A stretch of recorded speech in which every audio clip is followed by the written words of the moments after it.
Kia ora, this is Arun Jacob, your friendly and frank licensed New Zealand immigration advisor as well as education advisor. As every week, coming live from my office here in Hamilton, New Zealand. Start off with the formalities. That is my license, which I worked very hard to get from the government of New Zealand, and which gives me the ability to sit here and talk to all you wonderful people out there who want to come to New Zealand, either on a temporary basis or on a more permanent basis. My team and I, my wonderful team from AJB Services Limited, we are a New Zealand based company. We are 40 people in our team. About five of us are present in New Zealand, and then the majority of our team is present in India. We have one person who travels between India and Dubai. So we are a big team of people who are working towards providing good, honest, genuine information to all of you who are desirous about studying or settling in New Zealand. So, besides myself, there's also another licensed immigration advisor in the team called Gisela. And then, of course, we have at least two more of our senior people doing the graduate diploma in New Zealand immigration advice so that they can also get licenses. And then, we are able to provide that information to you. In our team, we also have some ex-immigration officers of New Zealand who, when they were deciding to look at a career change, they came and joined AJV Services, which is a great honor to us, which means because people who were formerly handling visa applications think that AJV Services does it with the same due diligence as the Immigration Department of New Zealand. So we are very honored to have all these wonderful people besides our number of advisors based out of different cities in India and New Zealand and from Dubai. So we are very very pleased. I'm a little low on energy today, guys. I think coming down with a cold. I have a bit of a bad throat. I went trekking yesterday with my kids, and I was completely wet in my t-shirt, and then I didn't change it immediately after that trek was done. We went around, doing a bit of shopping and stuff. So I had a very cold t-shirt on me, and I went to the supermarket and stuff. And I think in that period, I managed to get myself a big, mighty cold that has totally jammed my head today. So I'll try my best to hang in there and do what I can to answer all your questions. Highlights, I'm quickly going to check to see that uh, even YouTube is working. It seems to be fine. I can see it's going live. Highlights of my week from last time I came live to now is that we guy Mary, our senior manager, who's also based here in Hamilton, and we drove to Auckland and we met some of our beautiful young students who are all present here in New Zealand. So we went and we actually hired a hall from the Auckland Council, and so we drove from Hamilton and we went and we sat with them and we spoke to them for a couple of hours and asked them if they're doing all right, if there are any challenges that they're facing. And we shared a lot of our information. We shared a lot of immigration stuff. We shared a lot of stuff about how to find jobs and things like that. So it was all good, and it was so joyful to see lot of our students are already well settled. There was also one parent called Nirmal who has come to New Zealand to drop his son off, and I think he was very happy to see that his son is going to be in the middle of a big group of people that we call the AJB family. So if you guys are planning to come to New Zealand, please consider working with AJB because we will be there around you as a family. And so, yeah, that's the way it's going to be, guys. So if you're serious about New Zealand, you need to talk to us, to talk to Arun Jacob and the rest of the AJV team. We are all there to, help you guys to attain your New Zealand goals. All right. So getting to see some questions coming in. As always, request those who are watching this on YouTube to come to Facebook.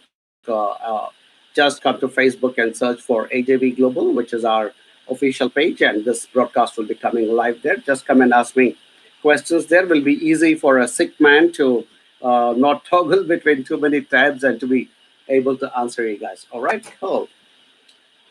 Devi says good morning. Muhammad says hello. Mayank says my number is so and so, Mayank Brahmabat, and please contact me for my son. Thank you, Mayank, for sharing your number on our platform. And likewise, Mohammed Adnan has also shared his number. Team, if you're watching these numbers, I would request you to alert someone to these calls right away. I'm also posting it for you guys to give it to your team members. So even while our broadcast is happening, please have your team contact Mayank as well as Mohammed. Thanks for sharing your numbers, guys. And next question is from Naveed Khan, and he says, "I'm a bank manager." Having 10 years experience, how can I get a job in New Zealand? Again, Naveed has also shared his number with us. Thank you, Naveed, for that. Appreciate sharing your number and your what is it you intend to do in New Zealand.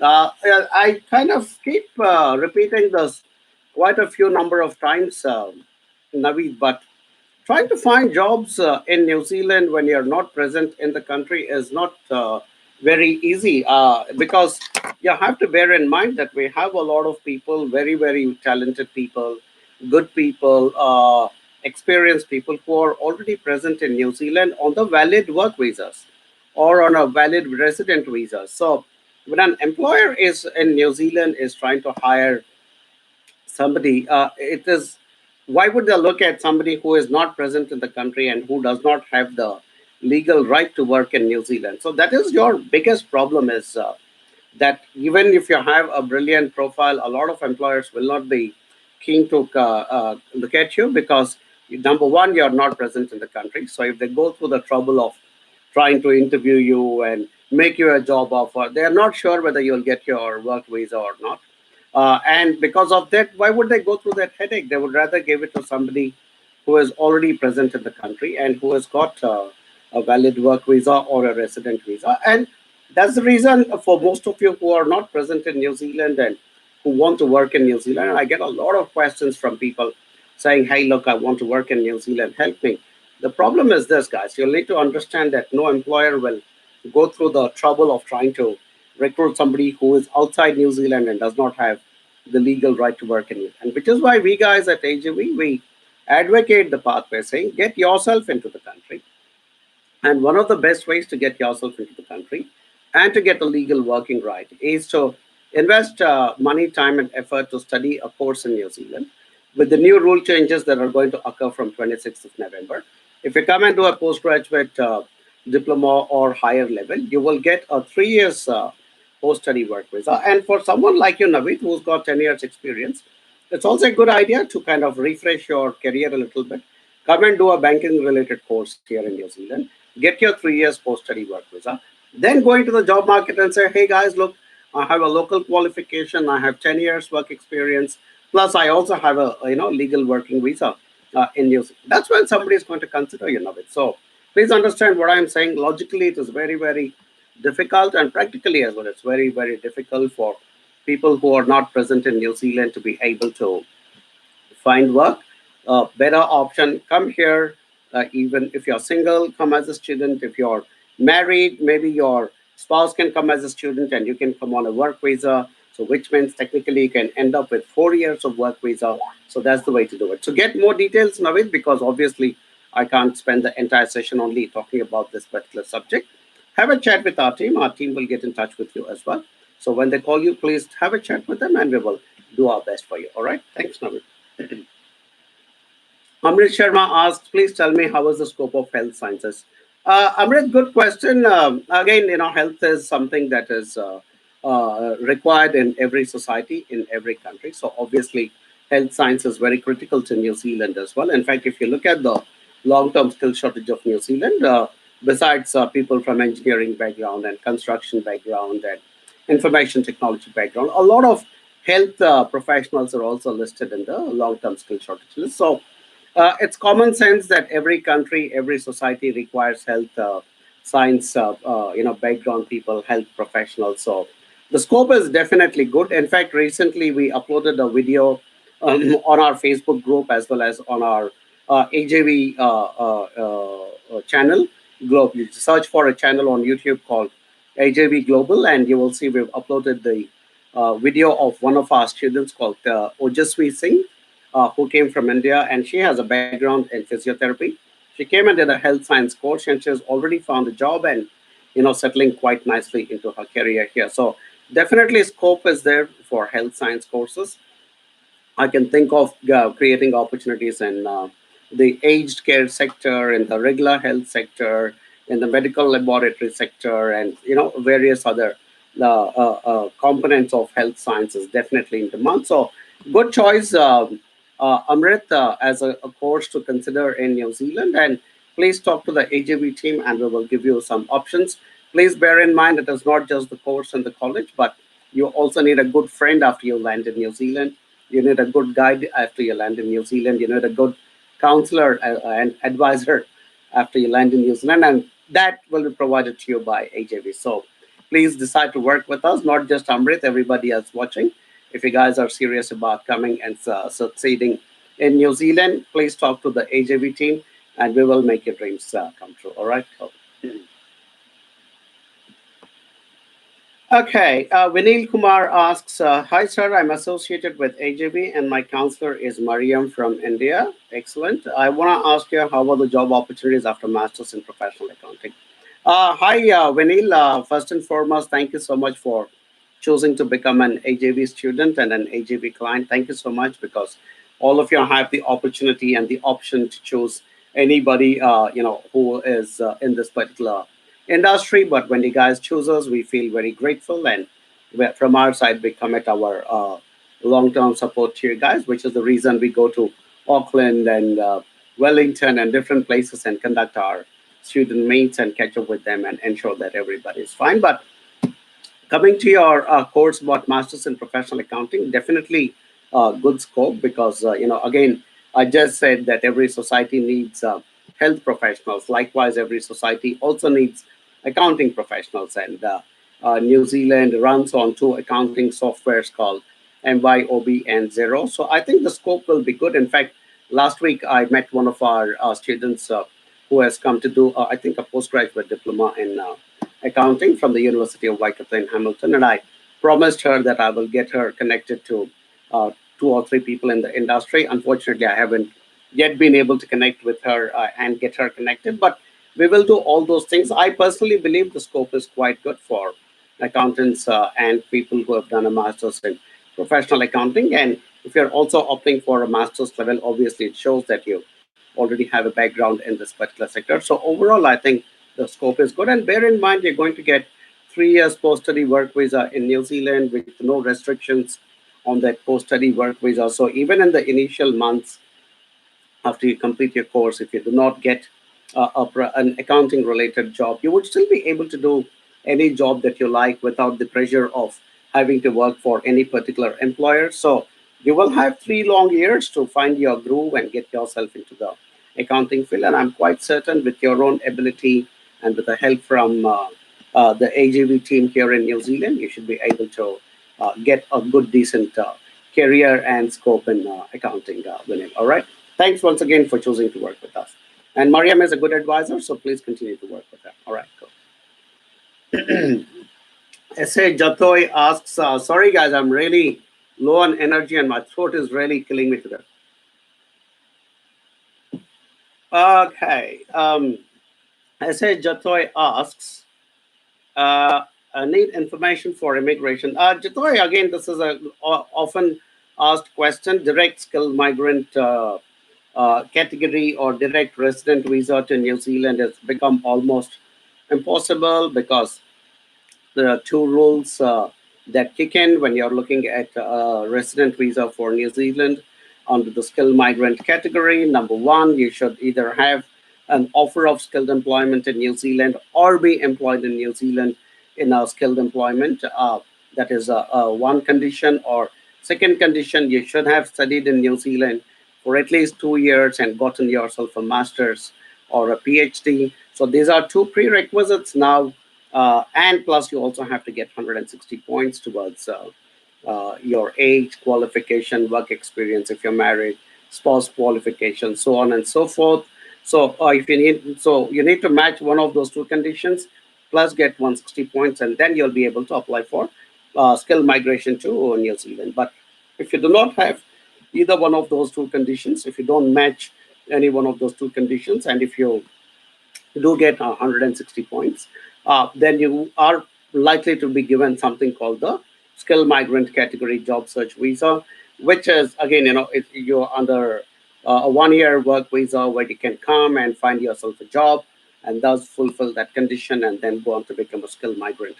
But in that job search visa time, they do not allow the family to come. It's just you to come. So it's a good opportunity for people who are very committed and dedicated. But for others, I think it makes a lot more easier for you to come and do a postgraduate diploma or a master's, and then get your 3 years work visa, and then do it with a little bit of less pressure on yourself, and then kind of work towards getting that skilled employment in New Zealand, which will then tick off that condition and they can get immigration. But tell you what, our team will get in touch with you and then we'll give you more information. All right, cool. Okay.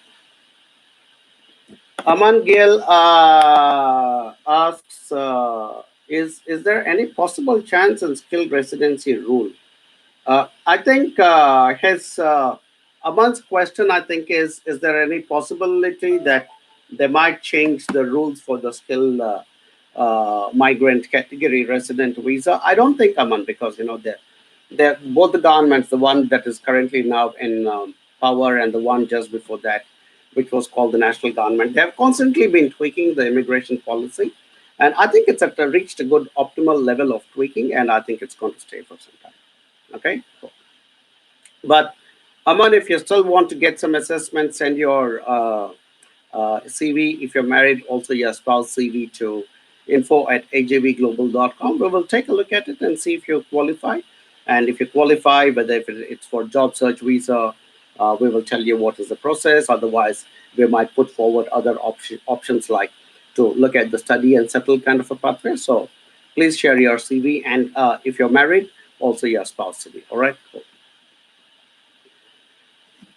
Okay, Grishma Stanley asks, "Hello, sir. Would like to know after 26, is it possible to bring spouse for level 7 graduate diploma course in long-term skill shortage list? Also, if we join for the same course before November 26." Well, Grishma, you haven't specified whether you're working with AJV or not. The simple answer to that is your spouse will not be able to come on a work visa to New Zealand if you're applying after the 26th of November, um, and for a course, even if it's on the, but I don't know which graduate level 7 is in the long-term skill shortages. I think yes. I mean, if your level 7 is specifically mentioned in the long-term skill shortage list, there is a possibility. But again, I did a little bit of analysis and research, and I realized that there are very few level 7 graduate diplomas on the long-term skill shortage list. So I'm not sure which is the one you're talking about. The the rule itself says that if it's a level 7, then it specifically has to be listed on the long-term skill shortage list. So I'm not sure if you are making the right choice. You have not mentioned if you're working with the AJV team or you're working with some other company. If you're working with the AJV team, we would like to review your profile and also the course that you're opting for. But I think it will be a little difficult if you're opting for a level 7, uh, even if it's in the even if it's in the long-term skill shortage list. But while we are talking, I'm also going to quickly check to see uh, what are the things is the rule, which is the exact rule, what it says according to the latest changes that have occurred. So I'm going to open that document, and while I'm waiting for the document, I would say if you're working with AJB, please have a chat with us. Ask your case to be reviewed again by a senior officer, even if has to come to me. But to the best of my knowledge, I think you will be struggling a little bit if you're opting to go for a graduate diploma level 7, because I don't remember seeing too many. graduate diplomas level 7 being listed in the long-term skill shortage list. So please confirm to us whether you're working with AJB or not. If you're working with AJB, please ask for your case to be reviewed once again. If you're not working with AJB, then of course, uh, uh, I'm if you I'm my team says that somebody is liking your comments. So if you're working with AJB, please have your case reviewed one more time, and because we want to see exactly what graduate diploma level 7 you're looking at. And in the meantime, I have brought up the uh, document that I wanted to refer to, and this document clearly states. mm,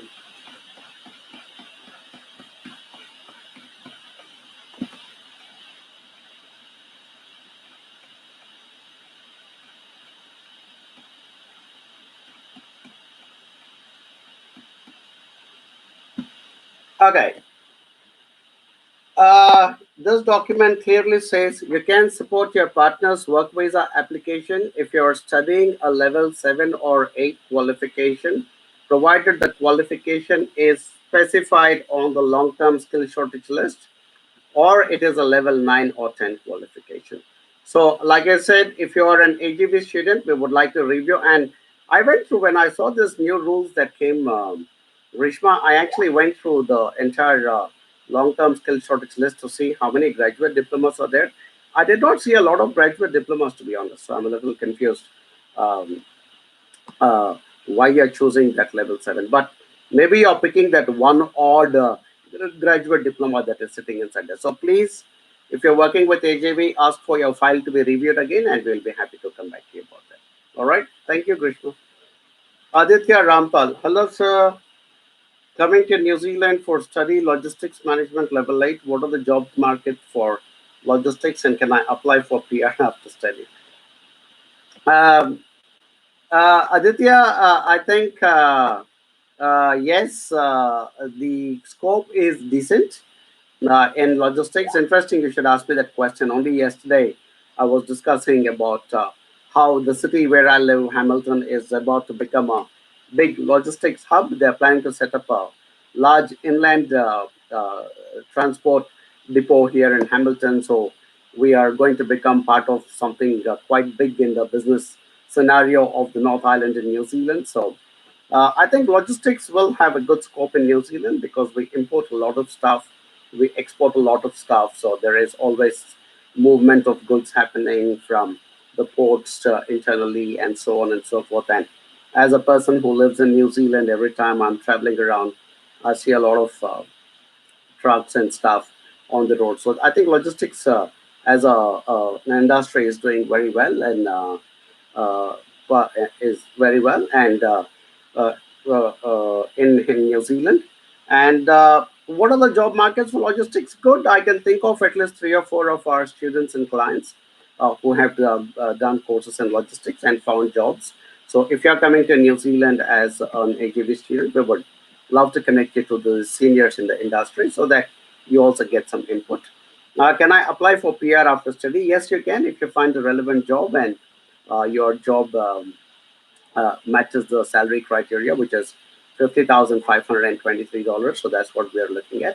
If you match that criteria, definitely you should be able to. But you have not mentioned, Aditya, whether you're working with AJB or not. I think the last most important component is to ensure that you're working with us because we provide a lot of support to our students here. And that can be a very important factor in finding jobs and being able to get your future residency or PR, as you guys like to call it. Dr. Amrit Sharma asks health science scope. I just answered that question, Amrit, about health science. If you rewind this chat back, or if you rewind it after once it becomes a video, I've already answered that question. Onkar915 asks, which course to pursue in terms of jobs and PR? Information technology or masters in business analyst? Onkar, again, as I keep saying on a lot of my broadcasts, I think it is wrong to pursue a course from whether it will lead you to PR or not. I think you need to pursue a course if it is of interest to you, if it is a subject of interest to you, because people pursuing any kind of a course can end up getting residency, or PR, as you guys keep like to calling it. Does not matter. It has to be a course and a subject that is dear to your heart. Of course, information technology and business analysis are kind of quite closely related, so they can. But if your desire is to become a strong business analyst, then I would say go for the Masters in Business Analyst course. But if you're a fresh IT graduate and you still don't have a lot of business background or the analysis kind of a background, then obviously the business analyst course is not correct at this stage in your career. So I would recommend that you go into the information technology, which is more core programming and that sort of work. So I mean, if I really have to choose between one or two, I think if you're a fresher, you would be probably be better off to do the information technology course. If you have some experience already in the IT industry and you have a little bit of business analysis background, then I would strongly recommend you go for your master's in business analyst. And also, Onkar chose to work with AJB because one is the course, second is the college, third is the city, and fourth is the consultant as well, who will guide you and help you. So please make sure you're choosing the right choices, especially about who is going to hold your hand and give you guidance after you reach New Zealand. So very important, guys. You guys need to understand that and work with the right people. Okay. Grishma, by the way, I got confirmation that your Valerie, my colleague, is already in touch with you, and she told you that it is not possible for a graduate diploma. I think that's what I was trying to tell you. I don't see a lot of graduate diplomas in the long-term skill shortage list. So, which is why I was surprised with your question, saying how come, and I was a little taken aback, thinking whether the AJV team was suggesting it was graduate diploma if you plan to come with your husband. So, please continue to talk to us. Your husband can come on a visitor visa, but definitely not on a work visa. All right. Jatoy, I'm college lecturer. I need information for immigration to New Zealand. Jatoy, just rewind my this particular live broadcast, and you will see that I have answered in detail how we can immigrate to New Zealand. Grishma, I have already answered your question. Gary wants to know any changes upcoming in essential skilled work visa. I don't think, Gary. I think by and large, the resident visa and the essential skills work visa, they've tweaked it enough. They kind of pulled and pushed and tightened something, loosened something. They did a lot of things with it. I have a lot of respect for all these uh, people who work on this policy, and they do a good job. By and large, I think they do a good job. There are certain areas where they can do better, but I think by and large, as somebody who has to practice the decisions of the policymakers who sit in Wellington or wherever and come out with it. By and large, they do a very good job. I'm respectful of the work that they do, and I do not think there will be any big changes coming to the essential skills work visas. If anything, I think they'll take it up. They'll take up the threshold. Right now, the threshold is $42,952 to be able to get an essential skills work visa. But now that they're liberalizing the student visa side of things, and more students will get 3 years work visa, and after 3 years work visa, your future will be an essential skills work visa or a resident visa. And I think the squeeze is going to come there, so they might increase those thresholds. So that's my understanding. But hey, guys, you'll have 3 years anyway, so you put in your best effort, and I think you should be able to make it there. All right.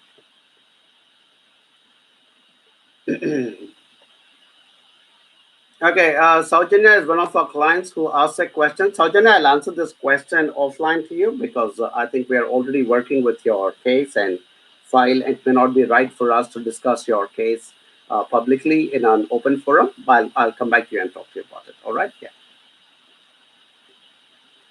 Right. Anjali Ahuja asks, is IELTS mandatory for second applicant before EOI is filed? Good question, actually. Again, I think you're trying to take some information from me, Anjali, and file your expression of interest. Uh, it does ask to say when you're going through the expression of interest, it does ask how does the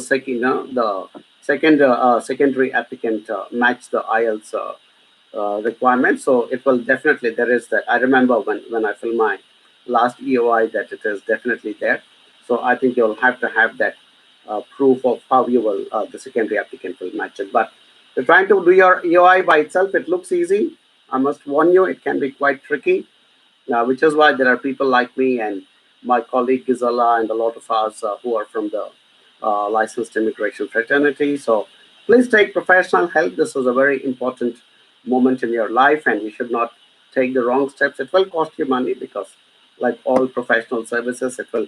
If you go for surgery to a good doctor, it will cost you money, but you can't self cure yourself. Likewise, these uh, EOIs and ITAs and all those things, they look simple, but there are a lot of complex things. And I can notice quite visibly that the Immigration Department of New Zealand is tightening more and more and more on the resident visa side of things. So your first step has to be the right step, Anjali. So if you want to take our help, please email mary.joseph at ajvglobal.com. That's my senior manager and my senior colleague who stays here in Hamilton. She receives all migration inquiries, and then we will do an assessment, either I or my colleague Gisela. We are both licensed immigration advisors. We also have a trainee immigration advisor with us now called Apekshi.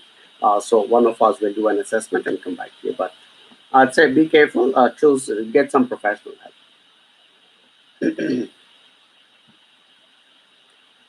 Okay, right. Rafia Mohapatra says, "Hi, I'm Rafia, BPharm graduate with 9 years experience. Please let me know which course do I take up to start my career as a pharmacy technician or pharmacist, HB client." I think, Rafia, you're already in touch with our team, and to get into the pharmacy profession here in New Zealand, obviously you need to get registration as a pharmacist. So any course that helps you to get registration as a pharmacist or as a pharmacy technician is the course you should consider, unless you are willing, because you already have a bachelor of pharmacy.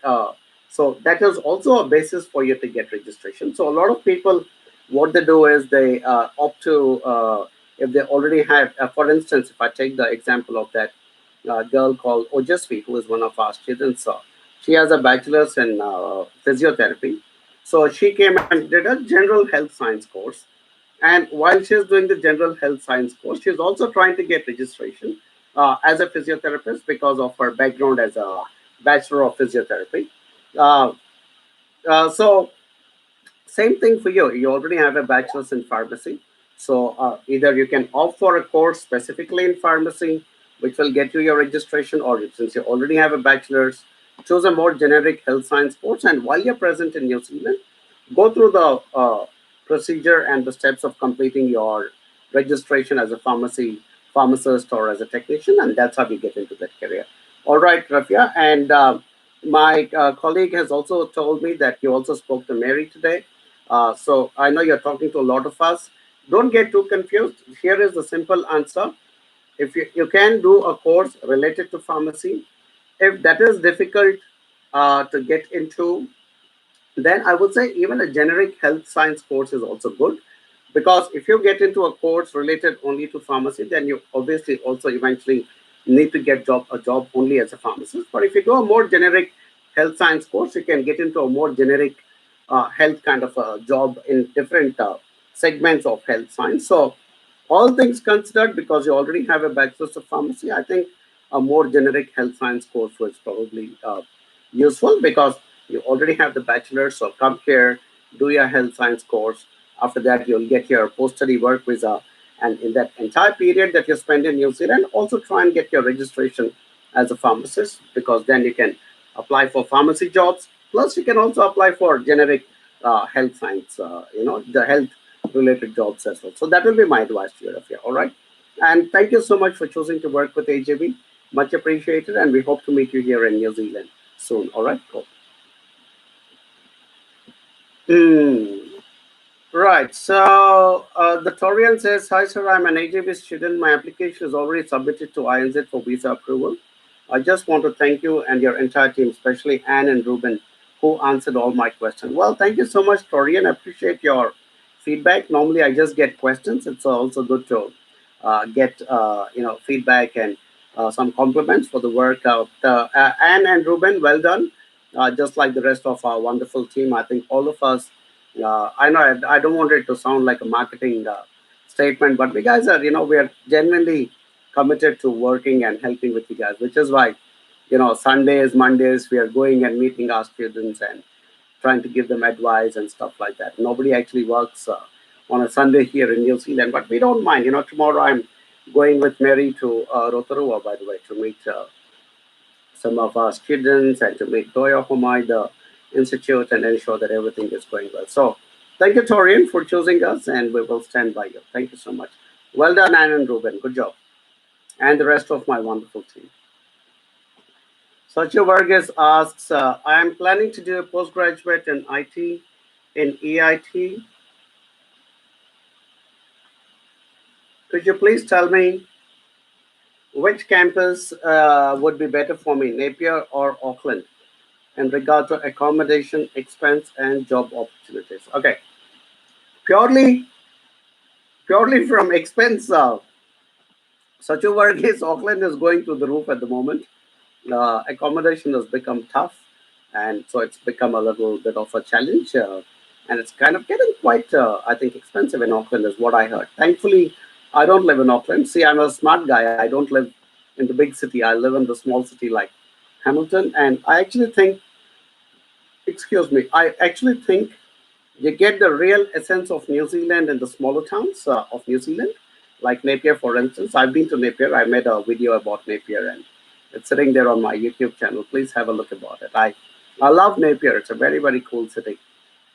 So, just for you to be able to get a better feel for New Zealand, I think you should choose Napier.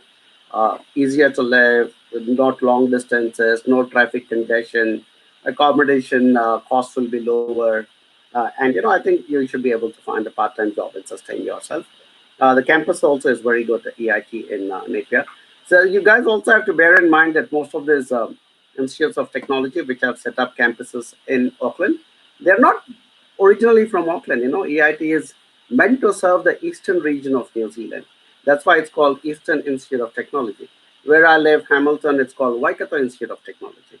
So because it caters to the Waikato region of New Zealand. So the campuses they've set up, I think, quite frankly, I'm not a big fan of the fact that these regional people have set up campuses in Auckland, because it's like taking away the a little bit of who they are, because Eastern Institute of Technology should be in the eastern part of New Zealand. And but I guess, business compulsions, they also want to attract a lot of students. And I think a lot of international students want to study in Auckland. So all those business compulsions are there.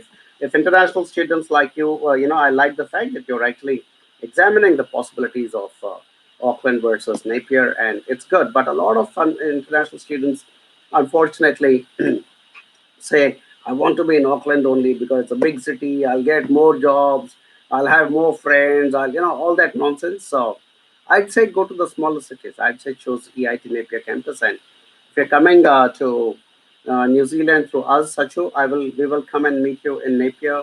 We will introduce you to some of our previous students there. We will introduce you to some of the senior people at EIT, ensure you're taken care of. But go to Napier. Napier is so much more New Zealand essence than Auckland is. Okay, that's my personal opinion. And you have not confirmed whether you're working with AJB, Sachu. If you're not, I think today, tonight, right now, you must decide to work with us, and we will stand by you. All right. Thank you. Okay, Naveed Khan, team, just make a note of Naveed's email address. He has shared his email address, and I've already answered this question. So um, just follow up with him and give him the details that he's looking for. All right. Lianage Chamel Kushan says, Hi Arun, thanks for this great job. Thanks, Lianage. If a student of level 8 postgraduate diploma got his visa approval before 25th of November with the spouse, will the spouse get eligible for work visa as per the old regulations? It is not that the student has been granted the visa before the 26th of November. I mean, you should have also applied for the spouse visa before this date, then you would be applicable. I mean, the old rules will be applicable. Lianage, is the dealing with spouse cases is very important. You need to be careful, because a lot of agents, what they do is they do not have a license. like that, and they're not supposed to work with spouse cases unless and until they have a license like that. And but unfortunately, a lot of these agents tell you, "Oh, don't worry, we can do it. We did your student visa, so we can also do the spouse visa." So you need to be a little careful because number one, you're kind of putting yourself into a bad situation. If immigration asks questions saying, "Did anybody help you with this application?" then they can turn it down, saying you were not being truthful. And the spouse cases can be quite complicated. See your fact that you're confused. If you had a good advisor, you will not be asking this question. You would, by now have made up your mind clearly if you were working with somebody like HAB. So I strongly recommend that you get in touch with our senior manager, Mary Joseph, mary.joseph at ajvglobal.com. And, oh, sorry, guys, I forgot that I also, last time I made this little sheet. So that's Mary's number. Call or text Mary if you guys want any information about resident visas and spouse visas and so on and so forth. So Mary has got Mary in her team.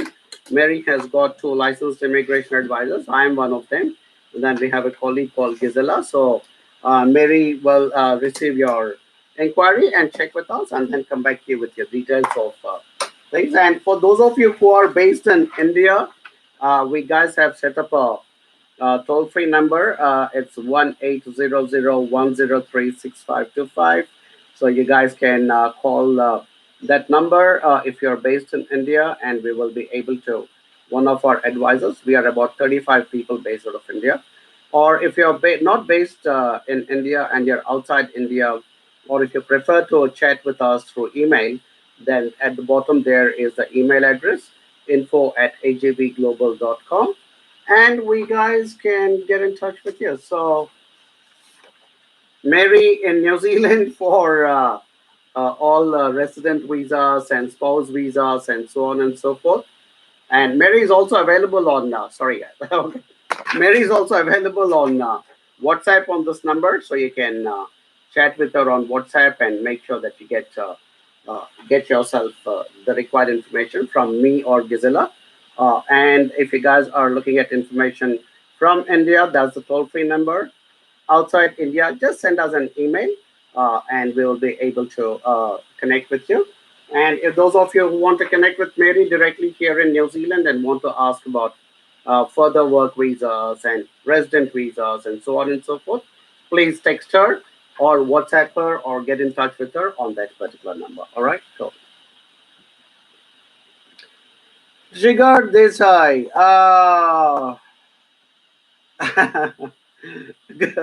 Jigar is Sir, you always provide good information regarding immigration. I just admire your work, but I have one complaint to you. Is that why you only guide AGB students, only not to others? Uh, how come not to others who admire your work? Okay, Jigar. Because Jigar, because we run a business, and this business stands, this house I'm living in, the car I drive, the food I eat, is all supported by my AJV students. If they don't come to me as my clients and my students, I don't have a job to do. I can't earn my food, so I can't have a roof on my head. I can't have a car to drive or food to eat. So obviously, my loyalty is to my AJV students. Good question, but I think what we're trying to do is we're kind of trying to create that sense of family and feeling vigor with our students, and that's the reason we also go and meet them, conduct. Tomorrow I'm in Rotorua, by the way, and for us, because our time is limited, our effort is limited, we can't spread it to too many people. We would rather work with our students who trusted us, and I think that is the word. I think jokes apart, I mean, I was laughing because your question was quite funny. But the reason we focus on our AJV students is, jokes apart, all 40 of us earn our salary and we lead our lives and we earn our money and run our families because of our AJV students and our clients.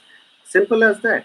If those people don't exist, we don't exist. We will all have to go look at some other jobs and things like that. So that's why our loyalty is towards them. I think it's logical. And but Jigar, hey, look, if you want to become an AJV client, most welcome. But thanks for asking me a good question and making me smile on a day when I'm not feeling on top of my game. Quite a bad throat, and I think a bit of a cold coming. But good question. Kalyani Balmiki. Hello, sir. Please tell me scope for project management course. Kalyani, I'm not a big fan of project management courses, especially for people who don't have a lot of work experience. Project management and all is for people who have certain work experience. I mean, I can do a project management course because I've been working for more than 2 decades now and stuff. So people like us who have experience, or I mean, at the minimum, you need to have 4 5 years of work experience before you can start managing the project. So I'm not a big fan of people getting into. In fact, I think today in the morning I responded to somebody on Facebook who asked me a similar question, and I said like, "Hey, look, I'm not very in favor of people who want to get into project management when they don't have experience. Yes, experienced people, definitely. I mean, let's say you've been an IT programmer for 5 6 years, and now you want to do a project management course. Makes sense. You've been in construction industry for 5 6 years, and now you want to do a project management course. Makes sense. Now you've been a business person for 6 7 years, and now you want to learn to do project management and start new venture. Makes sense. Not for freshers. So now freshers, I think if you've done, let's say, a bachelor of technology in electrical engineering, stick to a course in electrical engineering, like a postgraduate diploma in electrical engineering or a master's in electrical engineering, and stick to your core competency first. First, get strong with your background, get into that job based on the strength you've acquired, have some experience, and then get into project management. So you have not confirmed, Kalyani, whether you're working with AJB or not. If you're not, I would strongly recommend that you get in touch with us, because I see a lot of young people who end up in the wrong courses, and then your entire journey goes for a toss. So please get in touch with us. It's very important to get in touch with us, because you need to make the right choices. That's the number. If you're in India, I think you're from India. Your name sounds like you're from India, or that's the email address. All right. So that's not just for Kalyani, but for everybody. I must make more of those posters on days when I'm tired. I don't have to talk. I just will keep taking one poster after the other, and that will be my full live session. Mhm. Okay, Aditya Rampal, I think I've already answered your question. Ram Ariel, I think I answered your question in the previous session, Rob. So I'm going to skip it. Don't mind if I have not. Please type again saying no, you did not answer my question. I'll come back to it. But your name sounds familiar. I think I've answered your question. I'm trying to cover as many new people as possible so that everybody gets a fair chance, and Jigar, including non-AJV students. Hello, sir. Suri Gowda asks, hello, sir. I am from India, Karnataka. I'm a BCom graduate. I have a dream to work in New Zealand. Can you give introduction about the course for me and tell me the expenses to join in New Zealand? Please inform me through Facebook or my mobile number, and you've shared your number. Team, please make a note of Suri's number and give him a call back if you can. But I'll quickly answer Suri. Yeah, I think if you're a BCom graduate, Suri, and your dream is to work in New Zealand, good dream, good country. We need skilled people. And coming as an international student, getting a course, getting a post-study work visa, and being able to get into the workforce is a possibility. I'm not saying it's a guarantee. I'm saying it's a possibility. There will be a lot of competition, so be prepared for that competition.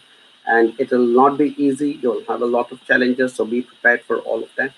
But the pathway is there. It's like the pathway is clearly defined. You can study, get your post-study work visa, get a relevant job, get a resident visa, get a permanent resident visa, get your citizenship, and live here. The pathway is there. Will everybody cross all those hurdles? I don't know. I don't think so, because obviously we get many, many, many, many more international students than the number of resident visas available every year. So obviously there's going to be a mismatch. But if you're good, you have the right skills, the right attitude, the right knowledge, you will be able to make it in New Zealand. Even if you can't get your resident visa eventually, you have 3 years to work, do any job, and recover the cost that you have incurred. Get 3 years of beautiful New Zealand experience and go back with great memories. So I think it's a win-win situation for everybody. You guys will get your money's worth of education. You'll be able to earn your money back. You'll get 3 years of New Zealand work experience, great memories. New Zealand has got your fees in the first place, and then we had you as a worker for 3 years, and we got your taxes. So I think it's a beautiful win-win situation for everybody concerned. So we will definitely get in touch with you, Suri, and provide you with the options. But hey, look, thanks for reaching out. Really appreciate it, and the fact that you changed your shared your number as well. All right. Okay, Muhammad Arsha asks if I take graduate diploma level 7 in Auckland, I'll get 1 year post study work visa and one additional year if you're working towards registering with professional or a trade body. My question is, and then that it ends, there is no question. So I don't know, maybe it's somewhere at the bottom. I'll have to read it. Ajay Hungi says, "Hi, I have offer to study postgraduate diploma in IT. Well, my wife get work visa, and I was just reading out about that. Ajay, you will. I don't know from where you got your offer from, and we don't know when you're filing your student visa. If you are already a student with AJB and one of my team members is typing, I'll get confirmation, Ajay, whether you are a student of ours or not. If we are able to get your student visa before 26th of November, and if we can file your wife's visa, work visa as well before 26th of November, then definitely it is possible. But again, you have not mentioned whether you're AJB student or not, Ajay, and my team has also not given me any confirmation. I saw somebody typing, but nothing has come through. Uh, okay, so apparently you came to us, but we did not want to take you up as a client. I don't know why. Uh, I don't know why it was declined, but my team obviously took some kind of a call. Please call Mukta if you can reassess this case and see what the situation is. Maybe we can help Ajay again. But Ajay, the big answer is if you're able to apply for your wife's work visa before 26th November, yeah, it will be under the old rules. And Mukta, please, because you're watching, please review this case and see why it was declined. Nishanti, you as well, and try to understand if there is any way we can still continue to work with Ajay, because I get the message that you guys have declined, Madhvi has declined the case. So I don't know why, so please have a look at it. Cool. Okay, Pencil John, also I've answered quite a lot of your questions in the past, Pencil, so I'm skipping your Anjali Ahuja says, what is the total cost for skilled migrant? I think I've convinced Anjali to work with us. And okay, Anjali, that is the person to get in touch with for costs. Just send her a text, or if you're on WhatsApp, add her or add Mary on this number. And because what happens is we can't have a standard format cost. We need to adjust it depending on how many family members and how many kids and so on and so forth. So please get in touch with Mary. Send her a text and she will respond back immediately. Thanks, Anjali. And like you said, please take professional advice. It's a very important moment in your life, and one wrong step and it will all go topsy turvy. And to get it back will cost you double the money. So just be a little careful about these moments. All you guys who keep, if you think, hey, Arun sits here week after week and says, pay money to a licensed advisor so that your case is looked after properly. Guys, back in 2001, I'm talking about 17 years back, 2001, I paid $5,000 for my resident visa and my wife's resident visa application to be looked after by a professional. And at that time, this licensing system was not there. But yet, I knew that it was important as a process. And I went and I approached this gentleman. He is still practicing as an advisor. And sometimes I meet him at meetings and we both have a good conversation.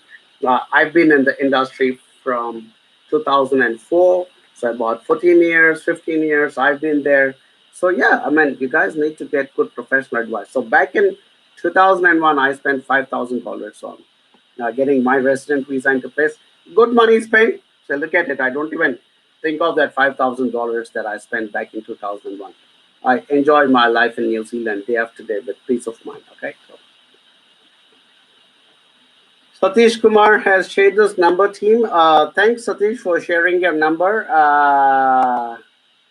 And we will absolutely get in touch with you, Satish. Thank you so much.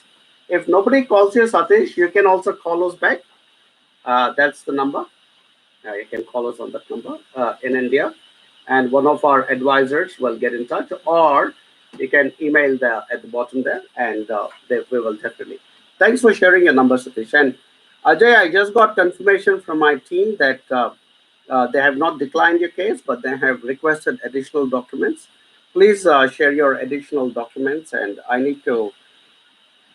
Okay, so I first got a wrong information that our team did not accept your case, but now I have the correct information that Madhvi has requested you to give some more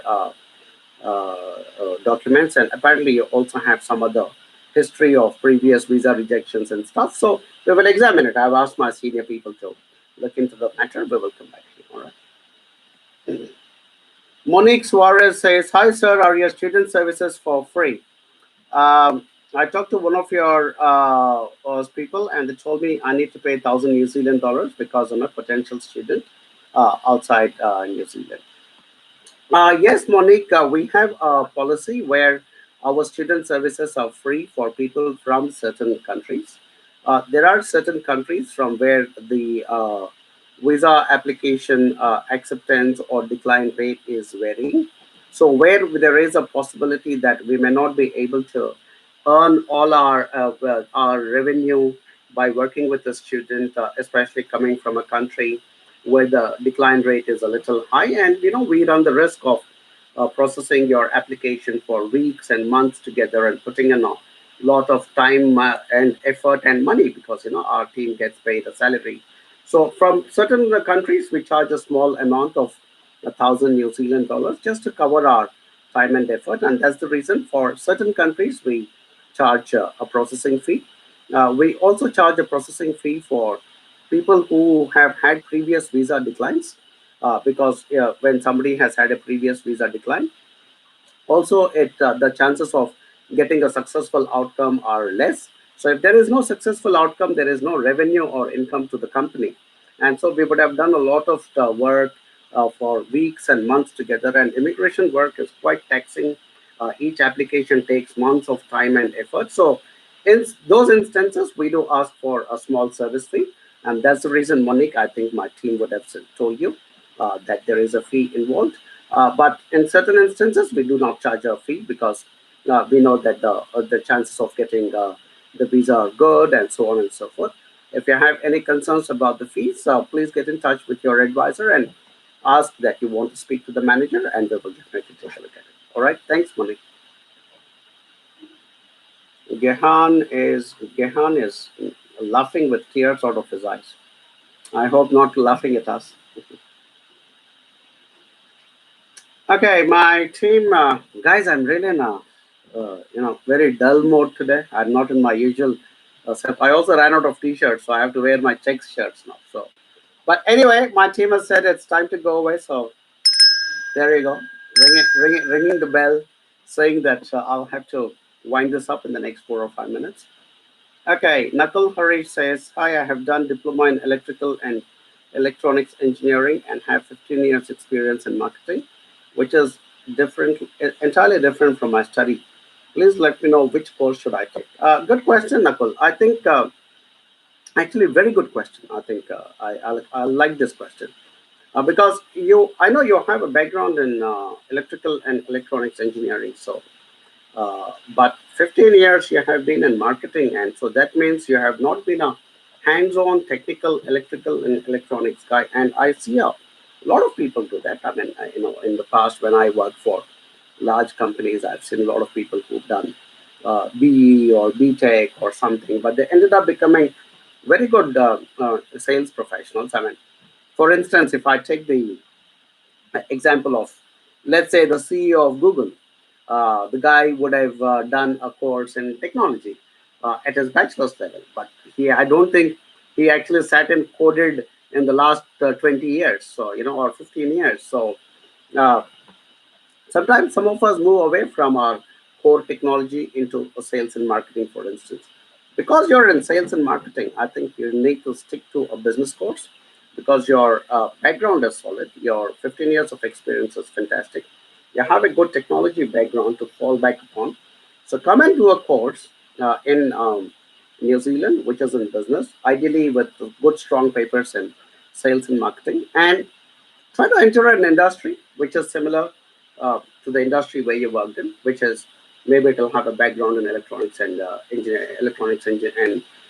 electrical engineering, but they're looking for business people, business development managers, sales managers, so on and so forth. So I don't think someone like you who is already moved away from core electronics and electrical, and unless you always felt, why did I leave my technical subject? I should have stuck to my technical subject. Then yeah, do come back. Get into a computing course because computing and electronics are quite closely related. And if your old cells, brain cells, can kick back into the technology side and you're able to kind of get back into it, that's also good. But to me, I think 15 years you've already spent in as a sales and marketing professional. I think you need to stick to that. Yeah, that would be my piece of advice. All right. So, okay, guys, I'm gonna just quickly say thanks to all of the rest of you, Niveta, Diana, Anos, Abdul Jabbar, uh, Joseph Thomas, Vinny Vishwanathan, Venkat Pujala, Rivu Vikas, Kunal Rajput. Hi Kunal, we'll be seeing you soon in New Plymouth. Kunal is one of our students, and it says, yeah, he says, thank you for the work you've done. Thank you, Kunal. We guys exist because of you. Mandeep Multani, Pankaj Soni, Sheikh Uruz Murtuza, and Lal John, and Sukkang, and Sadek, and Zubair, uh, and O'Neill, and Shahad, everybody, Prabhitra, who joined and asked me some questions. Thank you so much for joining us. Unfortunately, time is up and I will not be able to go further. But any of those unanswered questions, we will come back to you offline and definitely address those questions as well. And in the meantime, as every week, thank you so much for joining me on my live broadcast on YouTube and Facebook. I promise next time I'll come back with more energy. I'm not in bad shape, but I think the cold is getting to me. So yeah, maybe I need to go and have a couple of stiff drinks now, and I'll be all right. But yeah, thank you so much, and please share this video, which it will become a video and sit on YouTube and Facebook. Please share it with your family and friends. And as always, big thank you for all the support you give to my team and to me. And so for that, we will always be grateful. Kia ora and kakite ano from Hamilton. Till the next time. Good night. Bye bye.